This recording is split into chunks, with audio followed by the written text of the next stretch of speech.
Yeah, yeah. You know what time it is. Gather round, let's vibe. It's Sunday, so let's ride. Nathaniel Noble Jr. coming through.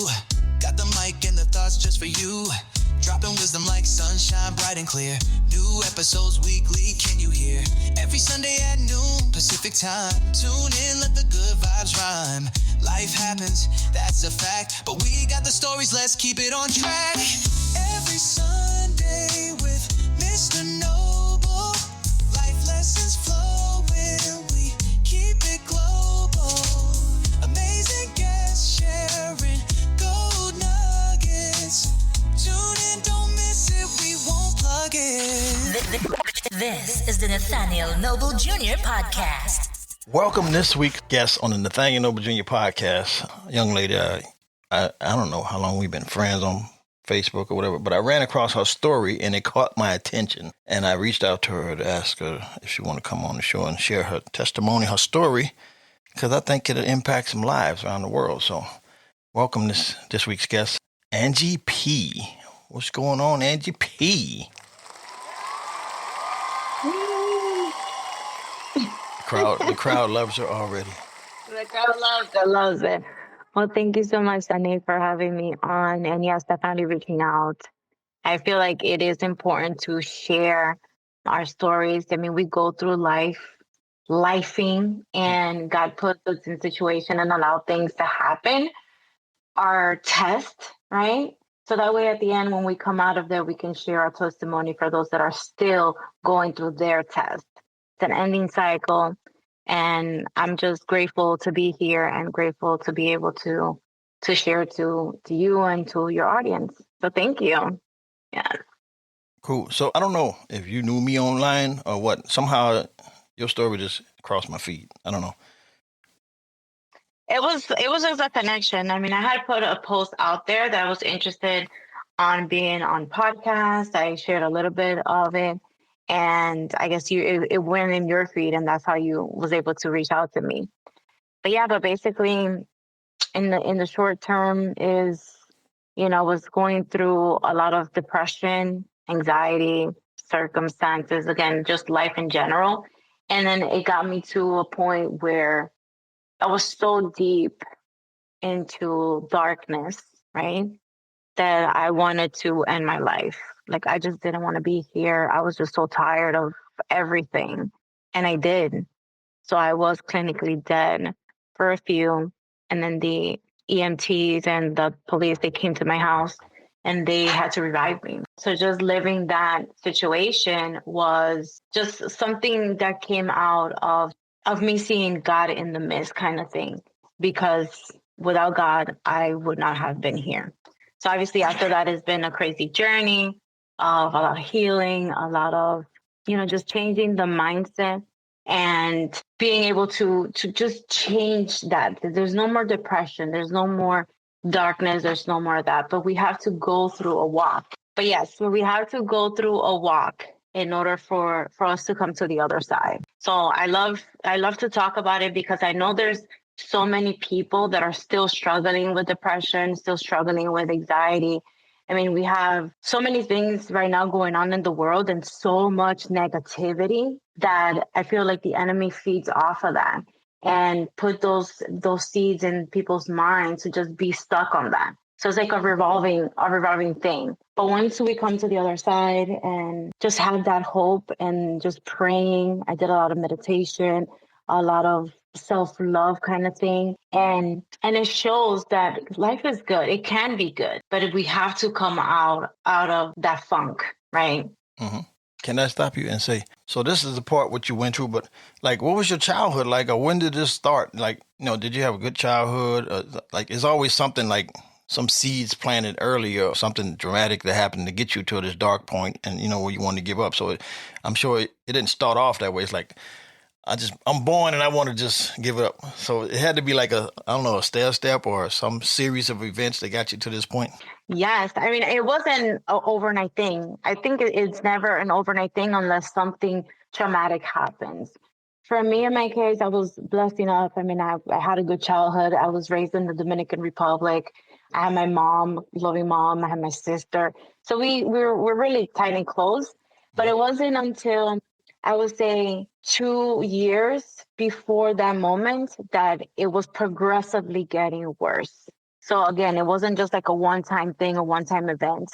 So I was in a relationship with this person and I was with them for 8 years. But the last 2 years of our relationship was when it started getting worse. And it was a negative environment. It was like what we say, the toxic environment where we both wasn't happy. And it was a lot of abuse, not physical, but I would say like emotional and verbal abuse. And sometimes I think those are even harder to Yeah, they deal are. with because physical, it's like, okay, I can get through this. So the pain will go away tomorrow, next week. But then that internal verbalization and emotional, it's even deeper because it's an ongoing thing.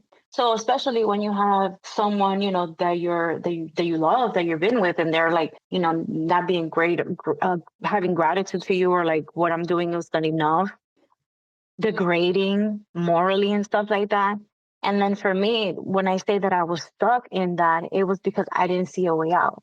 And at this point, I'm like, well, we've been together for this long. I'm not going to give up on this relationship. We was about to get married and all of this. It's just a phase. That's when the denial comes from, like, oh, this is just a phase. It'll get better until it doesn't. So it got to the point where, we wasn't happy. And I remember telling him, like, what is it that you need from me to make you happy? Because in my mind, if I make you happy, then you make me happy and then we'll be good. Right. But that's like one of the realizations that I have now. It's like, first of all, I cannot make you happy. Like if have your own demons and you're struggling with your own stuff, there's nothing I can do. Like you have to do that for yourself. The same thing for me. There's nothing this person could have done. It's something on me. And, that night when I was like, I'm done. I remember saying like, oh, how about if I just end it and everything, everybody will be happy. And he was like, okay, so go do it. Wow. So right there, it's like, damn, my life doesn't even mean anything. Like there is no signs of like love or compassion. It's like, okay, whatever kind of thing. So Angie, So then that I was like, okay. Angie, at this time, did you guys had kids? Well, he had his own kids. I had my son. So we were just family. I was raising his kids. And so it wasn't that we had kids on him and I. No, we didn't have any kids, but he has his own. I had mine. So, but yeah, it's just that those moments that again, I'm looking back, it's like, if I could have changed those little things, if I would have known now back then what I know now, things would have been so differently because there were red flags. You know what I mean? There were signs that I can see that I could have got out. And I talk to women a lot that are going through like a relationship situations like that when I share my story. And one of the things that I tell them is like, it's okay, to say no, to have your boundaries and to walk away. Like at the end of the day, you have to choose yourself. Like if this relationship is not serving you, it's okay to walk away. But then the fear comes. Oh no, how I'm not gonna make it on my own. I'll just stay for the kids. I'll just stay because I don't have, money or financial things. And they stay and they're not being happy. So again, progressively over time, if you're not happy and you just did negativity and bad moments, it's going to take you to that point where you're just going to break because you get tired of just being tired of the same thing day in and day out. That's what the misery is. So yeah, I think we need to have the awareness when things get that bad to that situation, and it's thinking about what can we do different. And it got to that point with me where I leaned a lot into alcohol. That was a part of me that another thing God took away, but I'm like, I had to lean on that just to survive. There was points that I was drinking myself to sleep. I couldn't sleep because every time I closed my eyes, I was just think about it the whole day and just rethinking. So then I became addicted to alcohol. Like I said, I had to drink myself to sleep. So those things are clearly signs of things are not okay. And I guess that's why I say we need to have awareness that when we have those signs, take action and get support, get help. We don't need to go all the way to that deep end where we don't want to be here because at the end of the day, life is precious. I see that now. I just didn't know. Did I want to at the end of my life? Probably not. But that was, to me, I just wanted the pain to end.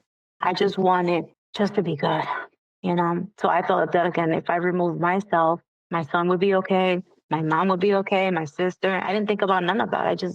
I had to deal with that myself. But then again, God had other plans for me. And when I did go out, I can feel in my spirit that he was talking, and he told me audible, like I can hear it. He's like, it's not your time. And then I feel like this push, like back into my body. And then I wake up and I see the EMTs.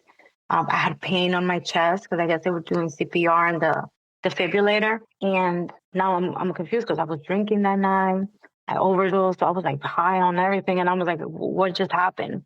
Then had to get rushed to the hospital, and then had to deal with everything in the aftermath after. It's crazy, but God is good, and we can get out of that for sure. So at that moment before the hospital event, I mean, was that a day you was trying to take yourself out, or you just did too much stuff and it blacked you out? And was that intentionally, or you just was drinking to cover the pain? No, that was very intentional. Like I had my full plan that was going to be the moment that I go. And I had it all planned out. And I had sent my sister this long message saying my goodbyes, making sure that she take care of my son. I was sending her like money through Zelle that I could send her like at that time.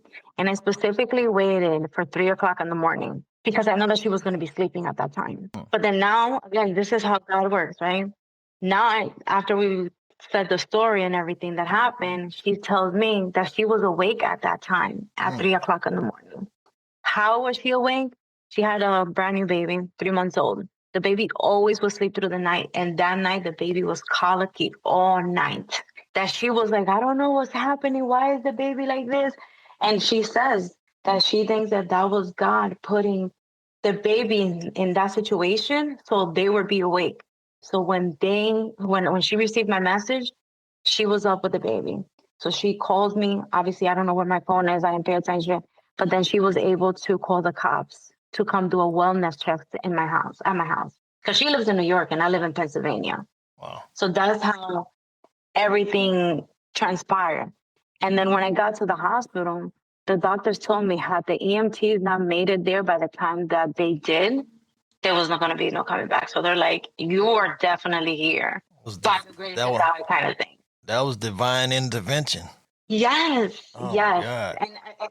And that's what I'm saying. Like, it wasn't, like I said, it wasn't my time, but it was more taking it outside of myself. Mm-hmm. Like when I try to do things on my own, it doesn't work out because it's God's plan. And he said, he's like, no, it's not your time. So he brought me back. And I feel also being this whole journey and my walk with God, had I really died that day, I know exactly where I was going. Because I was not living a life. Like I was still clubbing, I was still this, I was still drinking, all the life, right, in the world.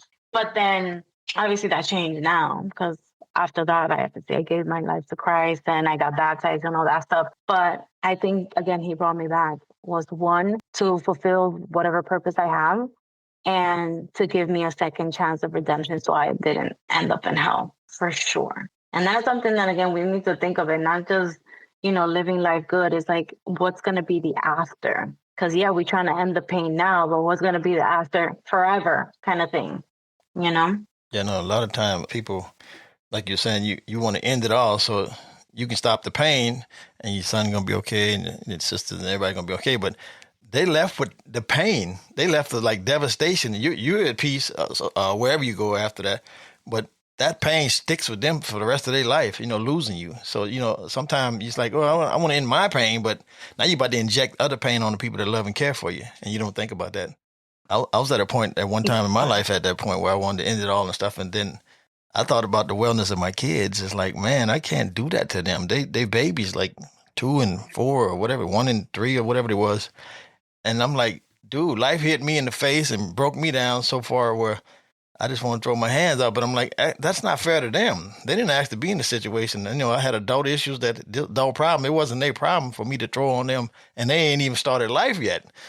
Leaving with that stain of me not, challenging the situation I'm in. But I'm glad I stuck around. But it was thinking of them like leaving them to the system or somebody else to raise them. Like, nah, I can't do that. I'll just take one for the team and take this already move on. So, and I'm glad I did because everything is fine. Everybody's fine. Ain't nobody mad but the devil. And that's how I like to keep it. Yes, But yes. yeah, but And it's crazy you say like that, and I'm grateful obviously that you're still here and you had to change your heart, because when I can honestly say, when I was in that moment, I did not think about that.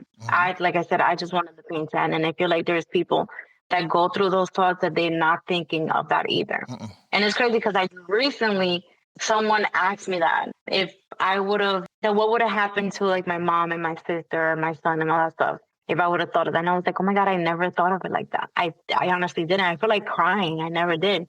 Because now I feel like I'm such a big part of my family. And even my nephew, my 3-month-old nephew that was colicky and everything, like we just get along. He's like my baby kind of thing. So yeah, it would have definitely been devastating for them if I wasn't here. Yeah, my pain would go away, but they would be in deeper pain. So now thinking about that, and I guess we have to be conscious that, again, we are loved. We do have people that love us. We have people that depend on us, you know? So now I see it like that. Like I have to be good mentally, physically, emotionally, because I have these people that depend on me.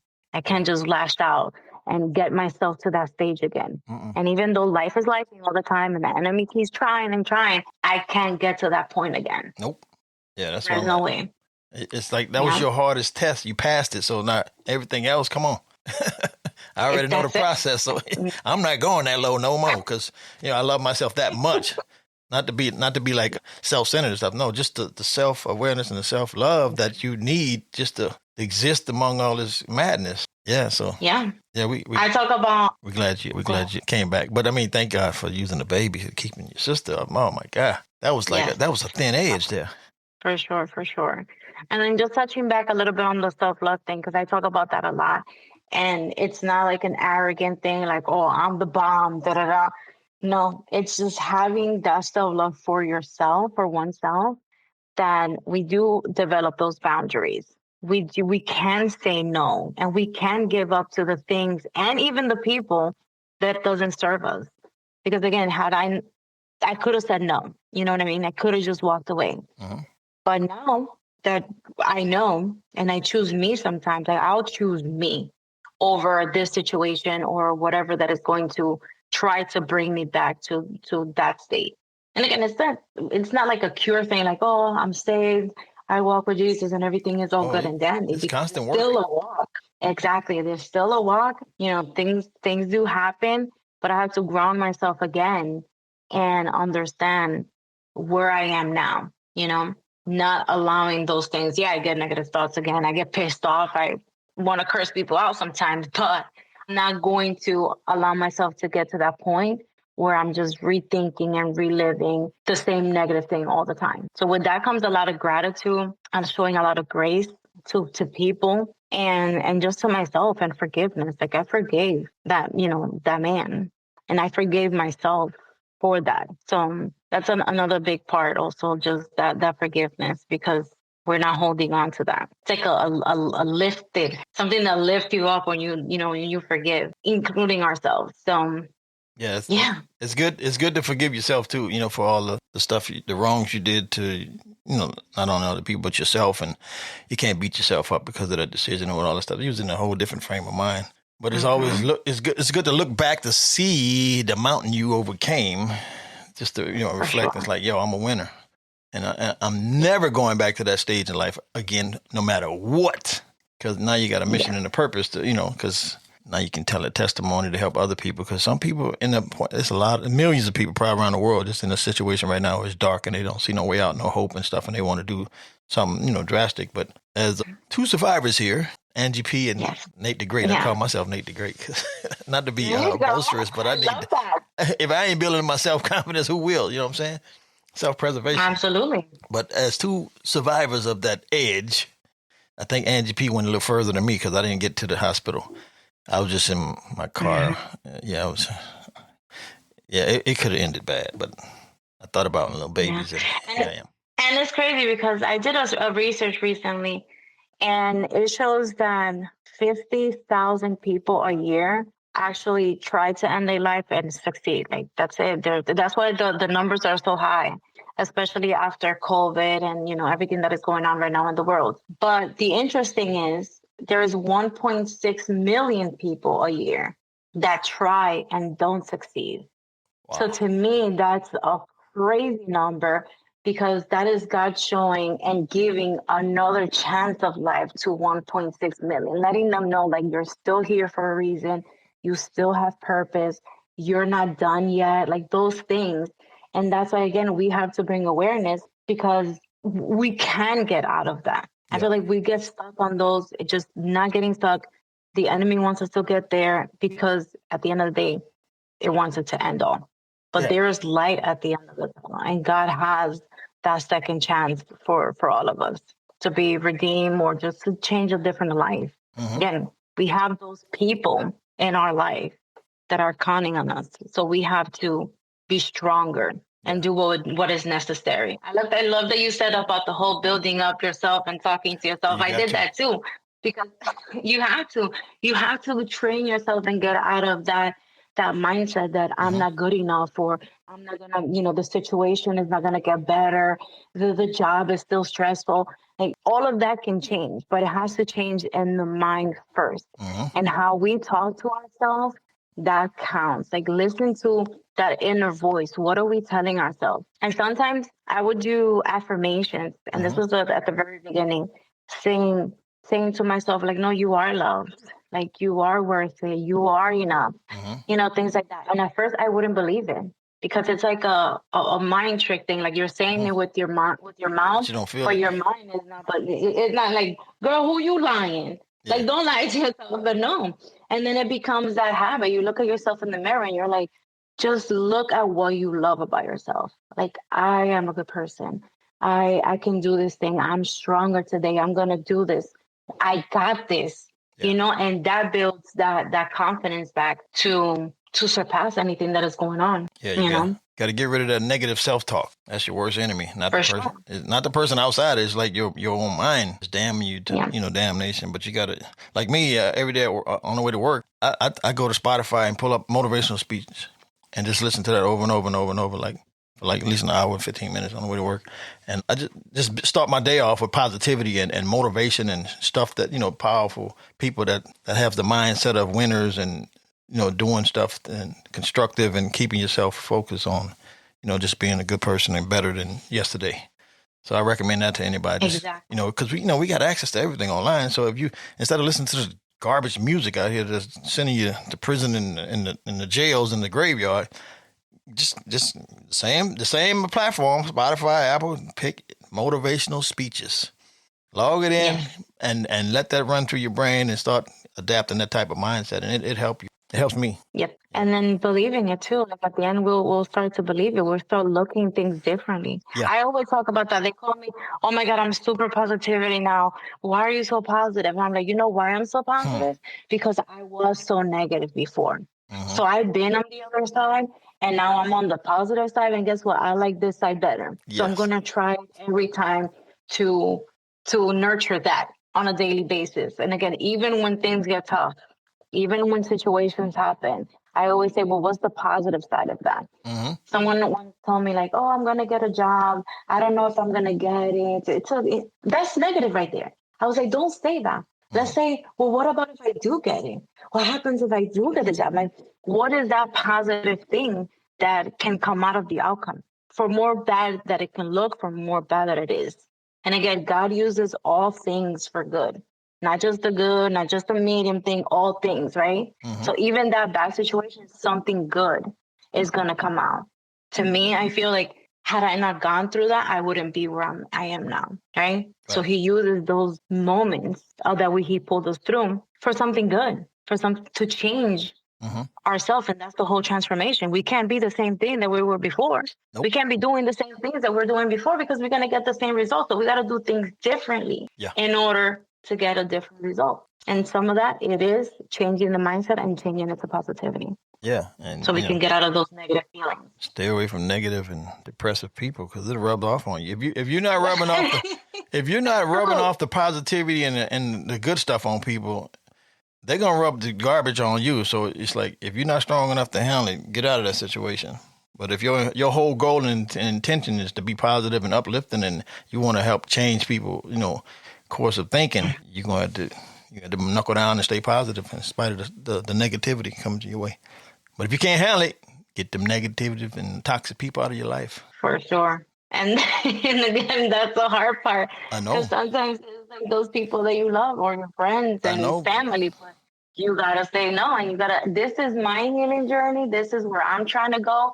If you're not going, that's okay. Because the thing is that everybody in the bottom is crowded. Yeah. So when we're trying to go up, sometimes we gotta go up by ourselves. Mm-hmm. Or just pull in those people that are trying to walk the same walk. Not everybody, it's not meant for everybody. But once we realize that, then we can start walking towards alignment and towards purpose. And you can't feel guilty or bad about it.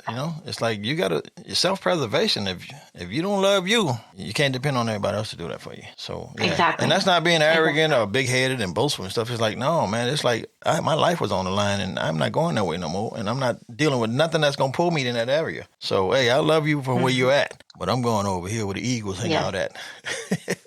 You can scratch around with the pigeons and the chickens and stuff. It stank down there. Yeah, it's nasty down there. I'm trying to get up on this, on this perch where I can see everything. And sometimes it's just going to be you. Sometimes it's just going to be you up there, you and God. And that's all right with me. And that's it. And that's okay. And that is okay. Exactly. One of the things that comes to mind is me giving up drinking. So again, after that, the alcohol played a big part in my life. So I had to quit drinking. So I'm like part of an AA program. And I was like, oh my God, I feel like I'm an alcoholic. Like I really have a drinking problem. And I just thought that I just like to drink. I'm Dominican. That's just what we do. But no, it came to the realization that I had a drinking problem. So God took that away little by little. And I had to let go. And some of my friends, they're like, oh, because you don't drink now, this. And I'm like, that's okay. Like if you continue to drink, that's on you, but that's not my journey.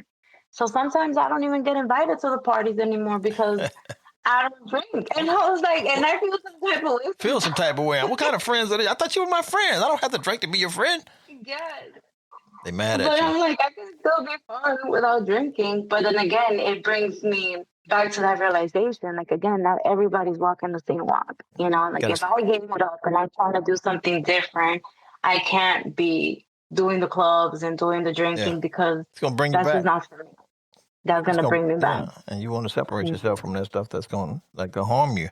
Exactly. And I tell that to everyone. Like, if you have to give it up, even if it's friends, family, situations, relationship, choose you and let it go because it's going to be better on the other side. God has more plans, but we have to be obedient and not try to hold on to those things, because that's the walk. And then again, sometime when you pulling away and you taking that challenge to get away from the mess that got you in there in the first place, a lot of other people is going to get inspired. It's like, wow. So they're watching you. They probably mad at you at first, but then they look at you and start like, wow, it took a lot to do that. And if it meant that much to you, I think I'm going to try to follow Pat. You never know. You just do you. And, you don't know who's looking at you, who you're inspiring, who you're encouraging. And they can be in the shadows. You probably don't even know them, but they see you online. And it's like, man, she's like a little mentor, and I see her story, and it's like, wow, she made me put this down, and I don't need to do that. Just listening to her. So, just keep doing the right thing, man, for yourself, and let God use you, because if we take it on our own hands, we're gonna mess it up, and crash and burn. We don't know what to do. For sure. No, and I think that is like, again, the whole purpose, right? For us to be that salt and light to other people, to make that impact. Like, how are we making our impact in our lives for the better, obviously, and for those around us, like our community, our friends, our family, and for even a stranger that doesn't know. But it's like, what are we doing that is going to make that positive impact, that is going to help that other person? Because again, we can all be in the same mess, but if once we're out and we're talking about it and we're willing to help each other, like, go for it. Like, I had some lady message me on Facebook, and she's like, oh, I saw your post. You're so positive, whatever. And I love how you follow God. Can you just pray for me? And I tell you, I don't know anything that this woman was going through, but I just prayed for her, and then I sent her a thank you thing. And she messaged me like 2 days later, like, oh my God, you don't understand what that meant for me. Like, just making that, like, I don't even know you, but if you want me to pray for you, like, of course I'll pray for you. You want me to send you positive vibes your way because you're having a bad day? All day like, long. That's it, right? Because that's what it's all about, and it's making a difference in the world, one person at a time, you know. Yeah, you bless her, and you might not even get a blessing back from her. So it'll come from somebody else or some other situation because you was obedient and you gave, you poured in. Mm-hmm. Can't discount. And then now she can be a blessing for another person. Yeah, and that other person can be, and that's how it trickles down, where everyone is blessing each other, you know. Right. And we might not even know it. But it don't cost you nothing now. You know what I'm saying? It's not taken away from you. It's not leaving you less than before it happened. And the thing about it, she gonna mention that in one of her testimonies about I met this lady online. She prayed for me and it changed my life or whatever. So it's like that's a win. Exactly, that is the win. I feel like that is the true purpose, and showing God's love to other people and just being kind. Again, going back to that 1.6 million people, they're just one kind word away from making a different choice, or someone that just says something different to make them out, to get them out of whatever the situation or their thoughts are. So I feel like sometimes, if we just look at that in the bigger picture, again, even like that person that crosses us in the highway, whatever, like, you don't know what they're going through. Like, instead of cursing them out or giving them the finger, like, try to show some exactly. Pray for them. I do it all the time. I'm say, God, you saw what just happened. That's your child. Do your thing, because I'm trying to keep my woosah. I need my peace. I can't let them get me out of character, because this peace of mind is priceless. In a chaotic world, oh, Lord. I pray for peace of mind. I say, God, just give me peace of mind. And I just float. I don't even turn the TV on to watch the news. I don't watch the news. I don't even know what's going on. Somebody told me like 2 weeks in after the government shutdown, somebody say the government shutdown. I'm like, when? And I was thinking one day, I'm like, who's the vice president? I couldn't even remember the name. I don't care. No. I'm trying to do my journey, impact people. You know what I'm saying? My assignment, my mission, whatever God's got planned for me. I'm just trying to do that and walk peaceful in this chaotic world. Bless people with my presence and my words or my songs or podcasts or whatever. That's all I want to do. I just want to give out good energy and just be a blessing, in my walk. I'm not trying to get caught up in this world and all this madness. It's a distraction. It is. So, yeah. The system is a distraction, for sure, to get us apart from the purpose of what we need to walk in. Need to be nice to each other, man. First of all, you got to be nice to yourself. Then you just got to pour that out. Exactly. Be nice, be loving, be kind, all that to yourself, and then you exude that everywhere you go. In spite, people are going to be cursing you out and calling you names and shooting the finger up to you and mean mugging you. It's like, just spread love. Their problem is not your problem. You're on a mission just to be a joyful human being and just spread the good energy everywhere you go. And then you never know who it's going to impact. Exactly. Yeah, listen, one of my prayers, like one of my daily prayers in the morning, like as soon as I put my feet on the ground, I say, thank you, Jesus, for another day. I'm grateful because obviously the plan was to go to sleep and never wake up. So I'm always grateful that I have another day. Mm-hmm. There's people that go to sleep and they really do not wake up, right? Every day. Grateful for another day. And then I also say, like, how can I be a blessing today? So thank you so much for blessing me. How can I be a blessing today to someone? And I swear to you, like, even someone, pray for me, or someone that's going through something and they're upset, and I just go and I feel that pull, that God is like, go talk to that person. Mm-hmm. I don't even know them. And I'm like, just go. Like, okay, God, I'll go. Hey, you go, you okay? Whatever, we start talking and they end up feeling better. Mm-hmm. Because maybe they just needed that one person to talk to them, or an ear to be there for them.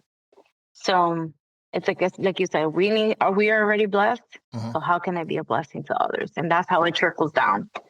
It can be one person at a time. It can be simple as a smile when you see somebody walking by. Mm-hmm. Instead of a mean mug, just acknowledging them that they even exist. You know, just some, you know, you don't know what people going through. So just a nice, how you doing? And a smile can like change their whole Brighten the day. Yeah. You don't know what they came from. They might have just got fired, got divorced, the kid got murdered or something. You don't know what they're going through. Just be pleasant. What's wrong with being pleasant? Don't cost you nothing. You feel good about it. You give off the good stuff and change somebody. You don't even know them. So yeah, I keep that in, you know, in my forefront of just being a good person. I ain't say be perfect. Just be nice. You know, just care about humanity, man. It's wild out there. And, you know, everything's trying to get everybody mad at each other and anger and stuff. And everybody in a hurry. It's like, yo, slow down and just be, you know, be in the moment and just take it all in and stop looking stuff to be getting mad and hung up on issues and schisms and isms and all the stuff the media tell you what we need to be mad at. You're losing the whole mission. Just, of course. Connect with God and ask him to give you the plan. And especially ask for peace of mind. Please ask for peace of mind. It's so much nice when you got peace in your spirit and your mind, because it's chaotic out there. Turn off the TV. Yes. Stop scrolling. Stop dead scrolling. Yeah. Find something encouraging that was going to lift your spirit. Yeah, for that, give you that peace that surpasses understanding, right? Yes. Like, oh, this is happening. How are you staying so calm? Because I trust in God. Like, I know that things are going to get better. If this was worse back then and I was able to get through whatever's going now, I know and trust it's going to go through. That's why the peace stays. Nothing new under the sun. Yeah. Everything been going on before us. Yes. And then bringing it back to what you said about being present. One of the things that I think about when we say that is obviously living the moment and now, right? That thinking about the future and the worst case scenario of things happening, those are the things that gives us anxiety, not knowing or whatever, or then thinking about the past. I should have done this. I should have done that. That gives us like that depression, anxiety. But being in the present and enjoying the moment now, again, it's so crucial for our well-being and for our mental health. And I always say, you know, life is too short. Like, I know that's like the whole model thing. Life is too short. It's short. Today, but it is because we don't know about tomorrow. So going back to the making the impact. So what am I doing today? What can I do today that is going to make me feel better or change my mood and the attitude? Like, if I were to go out in a week, how would I pass my last 7 days? You know, like if we knew we were going to die in 7 days, would we be doing the same thing? No, we were trying to tell the people that we love them. We're trying to, you know, put our things together. We're trying to enjoy the little things, not go stressed out at work, not go do some crazy stuff. We're going to really be in the moment and enjoy. I feel like that's what it's all about too. Because again, life is too short. So make the things, set your goals, do your goals. Like you said, be kind to other people. Tell those people that you love them, and live. Like, again, we only have this amount of time. So live, take care of your body. You only have one, right? And those are all the important things that I always live by because life is too short. Cool. So we gotta. So let me say this, and then we're gonna get to the positive part. So that all we have is now. We don't have tomorrow. Tomorrow never comes because when they get here, it's now. It's today. You know, so you can't really put too much on tomorrow unless it's positive thinking. And then what happened in the past, that's done. It's already done. You can look back and learn from it and don't repeat it if it's negative, but it's gone. So focus, like you said, focus on the now. That's all you have is this moment where we breathing right now. Like one breath ago, that's gone. I can't do nothing about it. It's gone. So what can you do in the now? Don't worry about tomorrow. Yesterday's gone. Focus on now. And so this is the part of the show where we have our guests. You leave some positive life nuggets. Got anything positive, uplifting to leave the people? Oh my God, so many things. First, I would say, right, again, cherish your life. Show love, especially for ourselves, and invite God into your life. With God, everything and anything is possible. You don't have to die and come back to life to have this realization. Like, everyone is loved, and we can change our mindset by doing little steps, gratitude, affirmations. Just say, I'm enough, I'm loved. Girl, we got this today. Like, these things that uplift you. and you would change whatever the circumstances that is negative, for sure. Self-love, awareness, and invite God in. Gratitude and positivity. Those are like the 5 components that we need in life to be content and to be able to deal with all the nonsense that is going on in the world right now. Awesome. I second that motion. And so look, because, we've been chit-chatting for a while. The time goes fast. We don't have no time. This time is running so quick. Oh, we having fun, Nate. This is how it is. But, life still be life, and I got other things to do. I got to edit this. I got to go do my honeydew list and stuff, I got you. I think we got the meat and the potatoes of the conversation. So, so if anybody wants to find you, where could they reach out to you or find you, where you're talking, if you got a podcast or something going on, where could they find you? So right now, super actively on Facebook. So it's Angie Pichardo, Pichardo. I'm sure you're going to put that in the notes. Mm-hmm. Or they can email me, Angie P.speaks. Again, if they just want to chat, ear to hear, or prayer. Again, I get a lot of prayer requests. And that's about it for now. I'm still working on my other socials and stuff, but those are like the 2 that I'm very active. And I do respond. Mm-hmm. If anyone wants to message me or send me an email, I read everything and I respond right away. Yeah. So even if they just need that positivity vibe sending their way, I got you. Yeah, I'm proof that she responded. That's how she get on the show, because she reached back, and I'm like, okay, let's book a date. There you go. And here we are.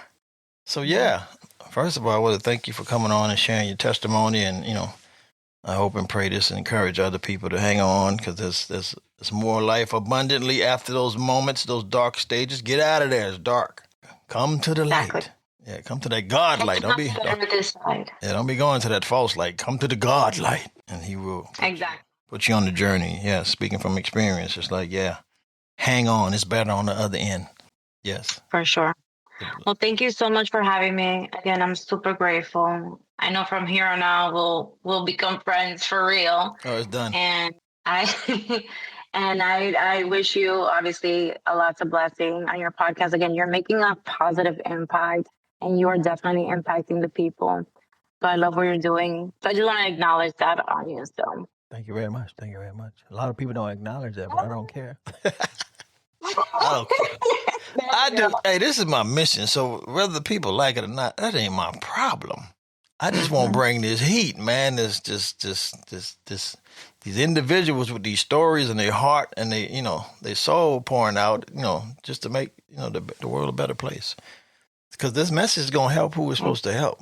Yeah, my message is not for everyone, but for that one person, it's for the right ones. That's what it's all about. Exactly. Yeah, we're not trying to reach everybody. We're trying to reach the ones that need it. This message is for you. That's what it's all about. And I want to let you know you are enough, and we love you, and we don't even know you. We love you, and there's absolutely nothing you can do about it. So exactly, I love it. I actually have some stickers I pass out to people, while I'm out in the street and the kids and all that. It's a sticker. It's a red heart, and it says, "Don't forget to love yourself." So I hand that out to you. You should see the expression on it. And one of these days, I'm gonna try to film some of these people I give these hearts out to. When they see it and read it, a glow come on them. They're so grateful and like, "Oh, thank you. I needed this. Thank you so much." So yeah, it's just little things like that make a difference. Because like I said, you don't know what people are going through when you see them or meet them. They can be on like that day. They already got their plans. They about to do it. And you just reach out and just touch them and let them know, somebody actually acknowledge them and see them as as somebody worthy to speak to. Sometimes that's all they want. That's all they need. Exactly. So I don't take it for granted. Yep. No. So that's Miss Angie P on the Nathaniel Noble Jr. podcast. Give it up for her. Thank you. You've heard it exclusively on Nathaniel Noble Jr. podcast. Hi, I'm Angie P. Thank you so much for listening and tuning in to the Nathaniel Noble Jr. podcast. If you want to reach me, you can reach me on Facebook at Angie Pichardo or by email, Angiep.speaks @gmail.com.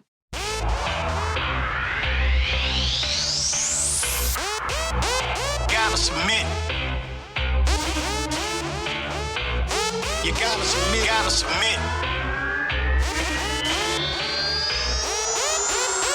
Thanks for listening to the Nathaniel Noble Jr. podcast. If you've enjoyed our show, make sure you subscribe and share with your friends. We appreciate every one of you.